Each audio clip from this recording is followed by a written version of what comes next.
Yes, good morning students. बच्चे, आज का हमारा टॉपिक पिछले लेक्चर से ही रिलेटेड है। लास्ट लेक्चर हमारा था कि elements can be divided into metals, non metals and metalloids. Last lecture में हमने मेटल्स की प्रॉपर्टीज के बारे में स्टडी किया कि मेटल्स की प्रॉपर्टीज क्या होती है, हम उन्हें क्यों मेटल्स में रखते हैं, राइट? और आज सेकेंड कैटेगरी हम करेंगे, that is the properties of non metals. So what is the topic of today? Properties of non metals. This is the second category of the elements. First category हमारी क्या थी? Metals की। हमने बहुत सारी metals की डिफरेंट प्रॉपर्टीज को study किया और उसके कंपैरिजन में आज हमने नेक्स्ट कैटेगरी को स्टडी करना है, that is the properties of non metals. Properties of non metals क्या है, क्यों हम उन्हें नॉन मेटल्स की कैटेगरी में रखते हैं? So let's start the first property. First property is non-metals are not malleable. First property क्या है? Non-metals are not malleable. Malleable का मीनिंग हमने पिछले लेक्चर में अच्छे से समझा था। What is the meaning of malleable? Malleable is that property by which any substance can change into thin sheets. Malleable वो property है जिसमें हम किसी भी substance को हैमर के साथ बीट करके उसकी thin sheets बना सकते हैं। लेकिन जब हम नॉन मेटल्स को हैमर के साथ बीट करते हैं तो वो ब्रेक हो जाती हैं, उनकी थिन शीट्स नहीं बनती। अगर वो थिन शीट्स नहीं बनाती, it means they are not malleable, it means they are brittle. वो क्या है? ब्रिटल। ब्रिटल का मतलब क्या होता है कि हम उन्हें हैमर से जब बीट करते हैं तो वो पीसेस में ब्रेक हो जाते हैं। सपोज हमने बहुत सारी एग्जांपल्स करी मेटल्स की, बहुत सारी एग्जांपल्स में डेली लाइफ की एग्जांपल करी जो आप अपने आसपास देखते हो, जैसे कि आप अपने आसपास आयरन को देखते हो, और किसको देखते हो? एल्यूमिनियम को देखते हो, गोल्ड को देखते हो, गोल्ड के साथ आप सिल्वर को देखते हो, राइट? बहुत सारी मेटल्स आप अपने आसपास देखते हो। बिल्कुल वैसे ही कुछ ऐसे एलिमेंट्स हैं जिनकी प्रॉपर्टीज के बेस पे उन्हें किसमें डिवाइड किया हुआ है? Non metals. यहां पर मैं एग्जांपल लिख रही हूं sulphur. Sulphur is what? Sulphur is a non metal. फिर मैं एग्जांपल लिख रही हूं फॉस्फोरस। सल्फर एंड फॉस्फोरस ये क्या है? These are the examples of the non metals.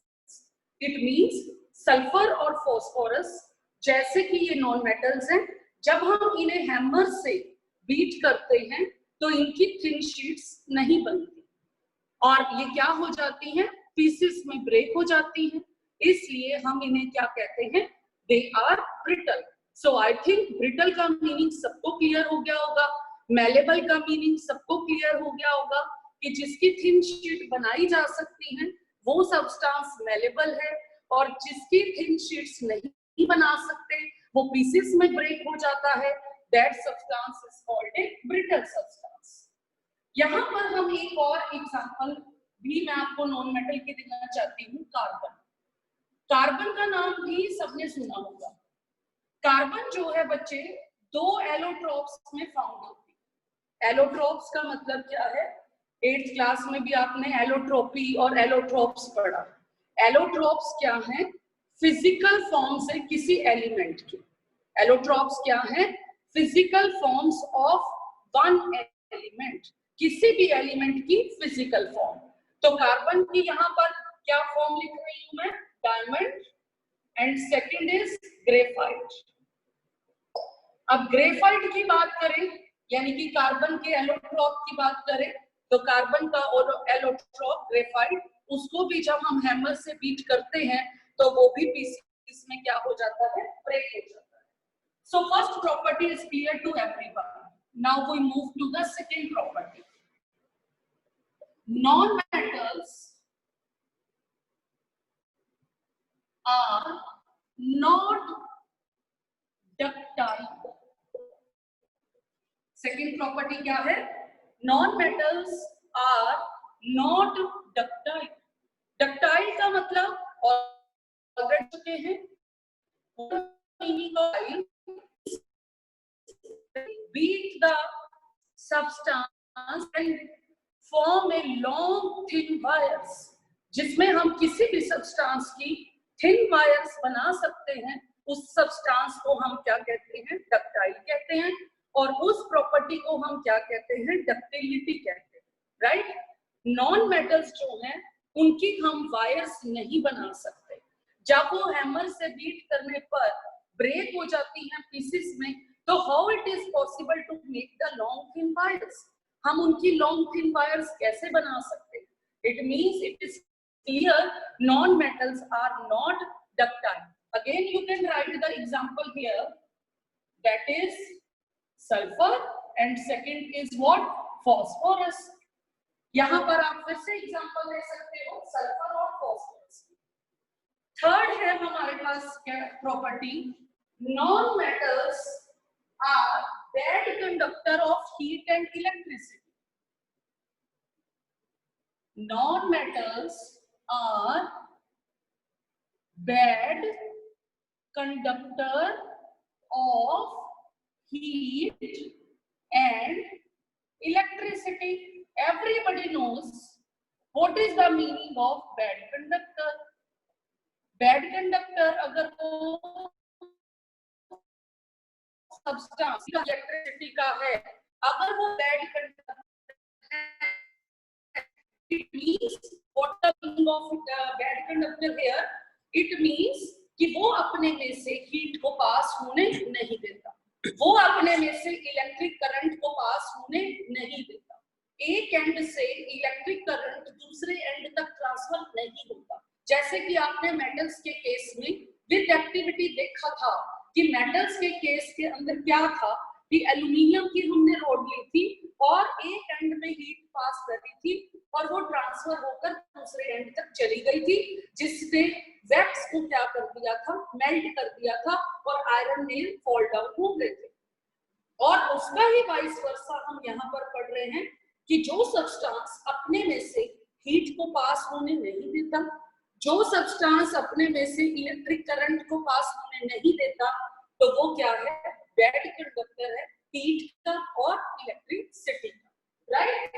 तो यहाँ पर हम क्या पढ़ रहे हैं कि non metals are bad conductor of heat and electricity. We can take the example same here, that is the sulfur and the phosphorus. But बेटा यहाँ पर जब हमने फिर से एग्जाम्पल किसकी ली, सल्फर की ली और किसकी ली, फास्फोरस की ली, लेकिन यहाँ पर हम क्या मोस्ट इंपॉर्टेंट थिंग पढ़ेंगे, exception. Diamond is a exception, diamond जो है यहाँ पर एक्सेप्शन है, बिकॉज डायमंड अपने में से इलेक्ट्रिक करंट को हीट को पास होने देता है। हम यहाँ पर डायमंड की बात कर रहे हैं, तो हम किसकी बात कर रहे हैं, हम बात कर रहे हैं एलोट्रॉप की। किसका एलोट्रॉप, कार्बन का। अभी अभी हमने कार्बन के दो एलोट्रॉप पढ़े, कौन सा एलोट्रॉप पढ़ा, एक हमने पढ़ा एलोट्रॉप डायमंड कार्बन का, और दूसरा हमने क्या पढ़ा, ग्रेफाइट, वो भी किसका था, कार्बन का था। तो यहाँ पर हम एक्सेप्शन क्या पढ़ेंगे कि there are some exceptions like diamond is a non-metal which is a good conductor of heat। जो यहाँ पर आप एग्जांपल करेंगे, यहाँ पर आप क्या लिखेंगे, 'डायमंड'। किसको अंडरलाइन कर रही हूं मैं? हीट को। 'Diamond' is a non metal which is a good conductor of heat. जो यहाँ पर आप एग्जांपल करेंगे, यहाँ पर आप क्या लिखेंगे, 'डायमंड'। किसको अंडरलाइन कर रही हूं मैं? हीट को। नॉन मेटल्स बैड कंडक्टर है, बट यहाँ पर जो हम एक्सेप्शन कर रहे हैं diamond, diamond is a good conductor of heat. ठीक है, तो एक्सेप्शन पे आपको क्वेश्चन आ सकते हैं। सो आपने जिस क्वेश्चन के साथ एक्सेप्शन है आपने उसको साथ में लर्न करना है। सेकंड मैं बता रही हूँ, ग्रेफाइट भी नॉन मेटल है जो क्या है, इलेक्ट्रिसिटी का क्या है, गुड कंडक्टर है। राइट, यहां पर मैंने क्या वर्ड लिखा, किसके साथ मैंने एरो दिया, इलेक्ट्रिसिटी के साथ। यहां पर मैंने आपको कार्बन, जिसके दो एलोट्रॉप्स यहां पर हम डिस्कस कर रहे हैं, that is diamond and graphite. यहां पर मैंने लेबल किया कि जो डायमंड है which is an allotrop of carbon, that is a good conductor of heat। फिर मैंने लेबल किया graphite which is also the allotrop of carbon, it is a good conductor of electricity। Being a good conductor of electricity, graphite is used in the dry cells as a electrode। ये graphite, this is a very important question, तो आपने इसके ऊपर अच्छे से stress देके learn करना है कि नोट्स में भी आपको लिखना है। ये जब मैं नोट्स सेंड करती हूँ तो उसके साथ मेरा लेक्चर अंडरस्टैंड करा करो कि आपको पता चले कि आपको नोट्स में क्या क्या लिखना है। जैसे मैंने यहाँ पर लेबल किया इलेक्ट्रिसिटी, तो यहाँ पर आपके 3 क्वेश्चन बनते हैं एक्सेप्शंस पे। पहला क्वेश्चन क्या बनता है कि एक ऐसा बताइए सब्सटेंस जो हीट का क्या है, गुड कंडक्टर है, जबकि वो क्या है, नॉन मेटल है। तो what will be your answer, your answer is diamond. फिर एक और कार्बन का एलोट्रॉप है which is a graphite, it is a good conductor of electricity. यहाँ पर एक क्वेश्चन ये बना। फिर एक और क्वेश्चन बनता है कि जो ग्रेफाइट है उसको किस में यूज किया जाता है और क्यों यूज किया जाता है। Right, graphite which is a good conductor of electricity, it is used in the dry cell, it is used as a electrode of the dry cell। इसको dry cell के electrodes में यूज किया जाता है। क्यों यूज किया जाता है इसको, being a good conductor of electricity। तो इसी पॉइंट से आपके कितने क्वेश्चन सॉल्व होते हैं, 3 क्वेश्चन सॉल्व होते हैं। राइट, ग्रेफाइट का, डायमंड का, और इस ग्रेफाइट को ऐसे इलेक्ट्रोड इन ड्राई सेल्स क्यों यूज किया जाता है। ठीक है, तो with this third property is clear to all of you. Now we move to the fourth property of the non metals. The fourth property of non metals is non metals are generally soft. Non metals are generally soft। Non metals क्या होती हैं, generally क्या होती हैं, soft. Metals are generally soft का मतलब क्या है, most of the solid non metals are soft. जब हम यहाँ पर सॉफ्टनेस की बात कर रहे हैं तो हम कौन सी नॉन मेटल्स की बात कर रहे हैं, जो हमें सॉलिड स्टेट में हमारे पास है। क्योंकि नॉन मेटल्स, आगे हम एक और प्रॉपर्टी पढ़ेंगे कि नॉन मेटल्स डिफरेंट स्टेट्स में मिलती है। तो यहाँ पर हम किसकी बात कर रहे हैं, सॉलिड नॉन मेटल्स की बात कर रहे हैं। सॉलिड जितनी भी नॉन मेटल्स हैं they are soft, generally soft. It means कि वो इतनी सॉफ्ट है कि उन्हें नाइफ से कट कर दिया जाता है।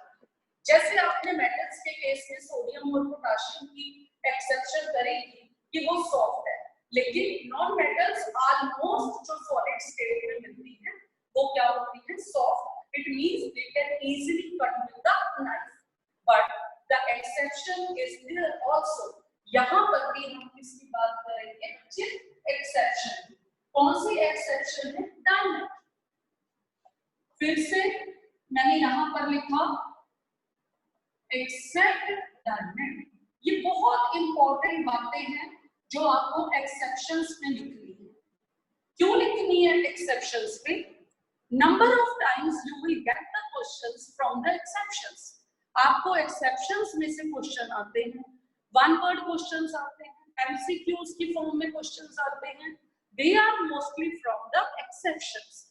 आप सबको पता है कि डायमंड अब पता चल चुका है कि what is diamond. Diamond is a allotrope of carbon, और एलोट्रॉप क्या है, एक ही एलिमेंट की क्या है, फिजिकल फॉर्म्स है। So except diamond, it means, यहाँ पर मैंने एक्सेप्ट डायमंड लिखा, it means diamond is the hardest substance.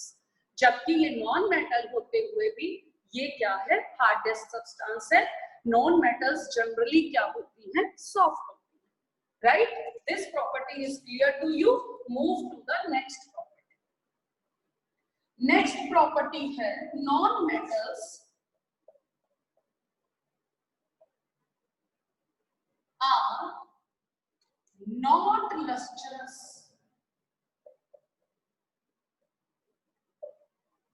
Non-metals are not lustrous.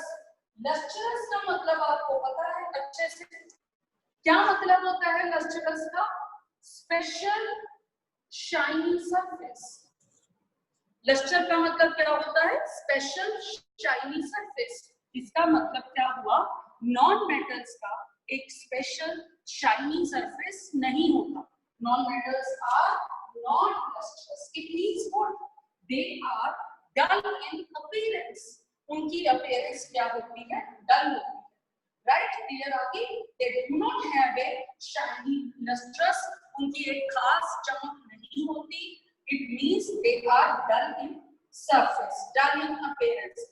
Solid non metals में यहाँ पर आप एग्जांपल ले सकते हो अगेन सल्फर की, और किसकी ले सकते हो आप, फास्फोरस की। यहाँ पर आप फिर किसकी एग्जांपल ले सकते हो, सल्फर की, और किसकी ले सकते हो, फास्फोरस की, क्योंकि उनका शाइनी सरफेस नहीं होता। They are dull in appearance. But हर एक केस के अंदर हम एक्सेप्शंस कर रहे हैं, यहाँ पर भी हम एक एक्सेप्शन करेंगे, दैट इज ऑफ आयोडीन। किसकी हम कर रहे हैं, आयोडीन। नोट कर लीजिए इस पॉइंट को, यहाँ पर लस्ट्रस वाले पॉइंट में आपने क्या नोट डाउन करना है, iodine. Iodine is a non metal. Iodine एक ऐसी नॉन मेटल है जिसका अपीयरेंस क्या है, लस्ट्रस। अगेन मैं इस बात को फिर से बोलना चाह रही हूँ, इसको नोट डाउन करिए, इसको अंडरलाइन करिए। जो आयोडीन है वो नॉन मेटल होते हुए भी क्या, उसका सरफेस क्या है, लस्टर है, उसकी एक शाइन है, उसकी एक चमक है, इसलिए इसको हम एज ए एक्सेप्शन रन करेंगे। यहाँ पर हमने सल्फर और फास्फोरस की एग्जांपल ली, और यहाँ पर हम आयोडीन की एग्जांपल लेंगे एज ए एक्सेप्शन। सो हमने इस प्रॉपर्टी से क्या कंक्लूड करा कि जो नॉन मेटल्स हैं वो लस्ट्रस नहीं होती, सब उनकी एक डल अपीयरेंस होती है। जैसे कि सल्फर को आप देख सकते हो, फास्फोरस को आप देख सकते हो, इनकी डल अपीयरेंस होती है। बट यहाँ पर हम एक एक्सेप्शन करेंगे, that is of iodine. Iodine एक ऐसा नॉन मेटल है which has a lustrous surface, which has a shiny surface, right? So with this property is also clear to all of you. Now move to the next property. What is the next property of the non-metals? The next property of non-metals is non-metals are not strong. Are not strong. आगे बात समझ। Non metals, जैसे कि हमने metals के case में पढ़ा था कि उसके साथ हम बहुत सारे वेट को होल्ड कर सकते हैं, ब्रिजेस बनाए जाते हैं मेटल्स के, सो दैट कि उसके ऊपर से हैवी वेट्स निकल सके। तो नॉन मेटल्स जो है वो स्ट्रॉन्ग नहीं। नॉन मेटल्स की जो टेंस नॉट स्ट्रॉन्ग के लिए हमने एक स्पेशल स्ट्रेंथ के लिए या स्ट्रॉन्ग के लिए हमने एक स्पेशल वर्ड लास्ट लेक्चर में यूज किया था, वो क्या था, टेंसाइल स्ट्रेंथ। क्या वर्ड यूज किया था बच्चे उसके लिए, हमने टेंसाइल स्ट्रेंथ। इट मींस जो नॉन मेटल्स हैं उनकी टेंसाइल स्ट्रेंथ क्या है, लो है, वो स्ट्रॉन्ग नहीं है। इट मींस उनके साथ हम वेट को होल्ड नहीं कर सकते, उनकी टेंसाइल स्ट्रेंथ क्या है, पुअर है, लो है, they have a low tensile strength, right. It means कि वो लार्ज वेट को होल्ड नहीं कर सकते, they do not hold the large weights. For example, अगर हम ग्रेफाइट की बात करें, ग्रेफाइट आप सबने देखा होगा, graphite is very common with you, आपको बहुत अच्छे से ग्रेफाइट के बारे में पता है, सो दैट्स व्हाई मैं वही एग्जांपल ले रही हूँ which is familiar to you, जो आपने अपने आसपास देखी हुई है। तो ग्रेफाइट जो है उसकी लो टेंसाइल स्ट्रेंथ होती है, वो वेट को होल्ड नहीं कर सकती, इसलिए ना तो हम उसकी शीट्स बना सकते हैं, ना हम उसके साथ वेट होल्ड कर सकते हैं। Graphite is what, graphite is a allotrope of carbon, right. अब आ जाइए नेक्स्ट प्रॉपर्टी, जो नॉन मेटल्स है बच्चे, non metals may be solid. ऊपर मैंने जब सॉफ्टनेस की बात करी थी तब मैंने आपको बोला था कि आगे हम स्टेट्स, यहाँ हम सॉलिड स्टेट की बात कर रहे हैं, अगली प्रॉपर्टी में मैं आपको बताऊंगी कि नॉन मेटल्स जो है उनकी डिफरेंट स्टेट्स होती हैं। तो आगे हम नेक्स्ट प्रॉपर्टी पे नॉन मेटल्स में बी सॉलिड, में बी लिक्विड और गैसेस। नॉन मेटल्स जो है सॉलिड भी होती हैं, लिक्विड भी होती है और गैसेस भी होती है, राइट। इसका मतलब नॉन मेटल्स 3 स्टेट्स में अवेलेबल है, कुछ सॉलिड स्टेट में है, कुछ लिक्विड स्टेट में है और कुछ गैसेस स्टेट। बार बार हमने यहाँ पर आज एग्जांपल यूज करी किसकी, सल्फर की और फास्फोरस की, और अभी अभी हमने एक और एग्जांपल यूज करी थी कार्बन की, ठीक है। अगर मैं इन तीनों की बात करूं तो ये किस स्टेट में मिलती है, सॉलिड। अगर मैं इन तीनों की बात करूं तो ये किस स्टेट में अवेलेबल होती है बच्चे, solid state. First state clear, second state हम बात कर रहे हैं लिक्विड।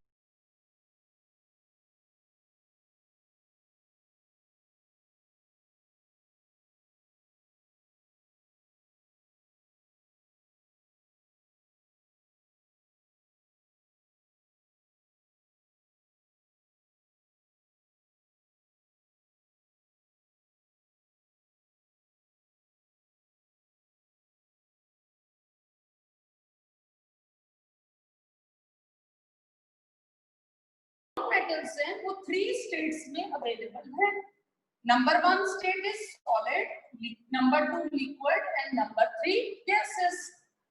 तो सॉलिड की एग्जांपल अभी अभी हमने करी थी, सल्फर जो है सॉलिड स्टेट में मिलती है, फास्फोरस जो है सॉलिड स्टेट में मिलती है, कार्बन जो है सॉलिड स्टेट।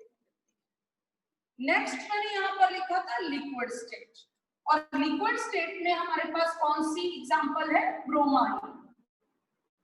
ब्रोमीन जो है वो हमें किस स्टेट में मिलती है, लिक्विड स्टेट। नाउ गैसेस भी आपने अपने आसपास नाम सुने हुए हैं, that is what, hydrogen, then nitrogen, then oxygen. These names are very much known to you people. Hydrogen जो है गैस है, nitrogen is a gas and oxygen is also a gas, and these 3 are the non-metals. With these examples, it is clear to all of you कि non-metals may be solid, non-metals may be liquid और non-metals may be gases. Solid के examples phosphorus, carbon, liquid के example bromine, gases के example hydrogen, nitrogen and oxygen. So with these examples, this property is clear to all of you that non-metals may be solid, may be liquid or may be gases. Now move to the next property. Next property of non-metal is non-metals have low melting point and boiling point. Non-metals have low melting point। पिछली property में हमने क्या करा था, साथ साथ comparison करते जाओ। मेटल्स के केस में हमने क्या करा था, मेटल्स के केस में हमने लो की जगह कौन सी प्रॉपर्टी करी थी, हाई की। तो अगर हम साथ साथ मेटल्स का कंपैरिजन करते जाएंगे तो हमारे पास डिफरेंशिएशन का क्वेश्चन भी रेडी हो जाएगा। तो यहाँ पर मैंने क्या लिखा है, non metals have low melting point and boiling point. Melting point क्या होता है, एवरीवन नोस। बॉइलिंग पॉइंट क्या होता है, एवरीवन नोस। अगेन बता देती हूँ, द टेम्परेचर और the point at which a substance start melting and similarly start boiling is called the boiling point. Non metals have low melting point and boiling point. यहाँ पर भी हम एक exception करेंगे, हमारे पास एक ही नॉन मेटल है जिसे हमने क्या कहा, ग्रेफाइट। ग्रेफाइट क्या है, यहाँ पर एक्सेप्शन है, only one non metal graphite has a high melting point. Only one exception is there, that is graphite. Graphite क्या है, नॉन मेटल है, has a very high melting point. उसका मेल्टिंग पॉइंट क्या होता है, हाई होता है। अगर मैं आपको इसकी वैल्यू बताऊं तो आप इमेजिन नहीं कर सकते, इतना हाई मेल्टिंग पॉइंट होता है, that is 37 degree Celsius, 3700 degree Celsius. So it is a very high melting point. ये बहुत हाई मेल्टिंग पॉइंट है, इसको हम एक्सेप्शन नहीं करेंगे। और अगर इसका आपने कंपैरिजन करना हो तो जनरल हम सल्फर की एग्जांपल ले लेते हैं, राइट। सल्फर भी क्या है, नॉन मेटल है, और ग्रेफाइट भी क्या है, नॉन मेटल है। अगर मैं सल्फर के मेल्टिंग पॉइंट की बात करूं, इट इज 119 डिग्री सेल्सियस। तो आप यहां से इन दोनों एग्जांपल से आप क्या कर सकते हो, कंपैरिजन कर सकते हो। क्या कंपैरिजन कर सकते हो कि ग्रेफाइट का कितना हाई मेल्टिंग पॉइंट है as compare to the sulphur.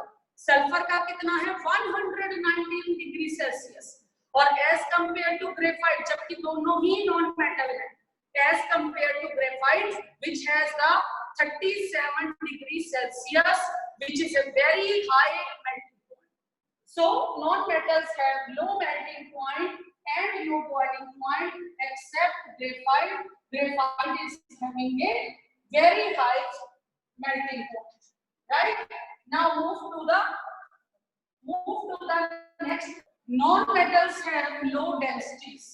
Non-metals की density low होती है, इसका मतलब आपको अच्छे से पता है डेंसिटी का, means they are not heavy, वो हैवी नहीं होती। नॉन मेटल्स की डेंसिटी क्या होती है, लो होती है। लेकिन फिर यहाँ पर एक एक्सेप्शन हमने करनी है, आयोडीन। यहाँ पर हमने क्या एक्सेप्शन करनी है, iodine. Iodine is a exception, one non metal iodine has high density. जब सबकी लो होती है तो हमने एक एक्सेप्शन यहाँ पर करी, only the one non-metal, that is iodine, which has a high density. Now non-metals are not sonorous, are not sonorous. sonorous का मीनिंग भी आपको पता है, रिंगिंग साउंड। जब हम उन्हें हिट करते हैं तो उनकी रिंगिंग साउंड आए तो वो सोनोरस है, अगर उनकी रिंगिंग साउंड ना आए तो वो सोनोरस नहीं है। ठीक है, वो सोनोरस नहीं है। इट मींस हमने पढ़ा कि जो सॉलिड नॉन मेटल्स हैं दे do not have A ringing sound. जब हम उन्हें स्ट्राइक करते हैं तो उनकी रिंगिंग साउंड नहीं होती। Now move to the last property. What is the last property of non-metals? Non-metals have different colors. Non-metals जो हैं वो different colors में हमें मिलती है। क्या मिलती है? Different colors में मिलती है। वो डिफरेंट कलर्स कैसे हैं? जैसे कि सल्फर की एग्जांपल ले लो। सल्फर का कलर क्या होता है? येलो होता है। Sulphur is yellow, phosphorus is white और रेड। फॉस्फोरस दो कलर्स में मिलती है और one is white and other is red. और ग्रेफाइट सबने देखी हुई है। ग्रेफाइट क्या है? ब्लैक है। ग्रेफाइट क्या है बच्चे? ब्लैक है। समझ गए? आगे बात समझ। और bromine is red brown. Bromine gas के बारे में हमने बहुत बार सुना हुआ है, वो क्या है? Red brown colour. और इन्हीं एग्जांपल से आपको पता चला कि नॉन मेटल्स जो हैं वो डिफरेंट कलर्स में मिलती हैं, और इसलिए हम यहाँ पर एग्जांपल्स दे सकते हैं सल्फर की, फॉस्फोरस की, और हम यहाँ पर क्लोरीन की एग्जांपल दे सकते हैं, ग्रेफाइट की एग्जांपल दे सकते हैं। सो जिससे हमें ये क्लियर हो जाए नॉन मेटल्स डिफरेंट कलर्स में अवेलेबल हैं। आज हमने बच्चे नॉन मेटल्स की सभी प्रॉपर्टीज को स्टडी कर लिया। तो हमारा नॉन मेटल्स की प्रॉपर्टीज टॉपिक खत्म हो गया है। आपको इसके नोट्स बनाने हैं और आपको साथ में इनको आज के आज ही लर्न करना है। थैंक यू बेटा। हाँ जी सर। रोहित सर। हाँ जी मैम। पहले एक हाँ जी, over my lecture is over. Okay ma'am, मैं एंड कर देता हूँ। हाँ जी हाँ जी।